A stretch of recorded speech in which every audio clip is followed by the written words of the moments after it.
sekitar 14 tahun lalu sebagai seorang pengusaha pribumi yang ulet ya Nah, semoga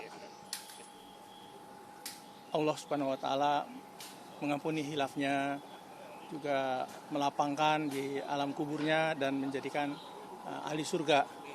Mungkin itu dari saya dan semoga anak-anaknya bisa meneruskan ya, cita-cita almarhumlah Bapak Bambang Sukmono Hadi, baik dalam bidang sosial maupun dalam bidang mengembangkan bisnis atau usaha di Indonesia. Bapak mengenal sosok beliau itu bagaimana, Pak? Ya orangnya sih beliau tuh sederhana ya, nggak pernah banyak muncul di permukaan, tapi berbisnis. Kebanyakan beliau kan di bidang properti ya. Ya. Kalau informasinya beliau ini meninggal karena sakit.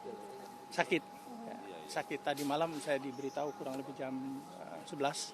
Ya.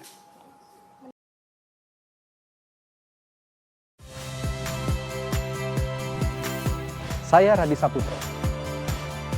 Saksikan program-program Kompas TV melalui siaran digital, pay TV dan media streaming lainnya. Kompas TV, independen, terpercaya.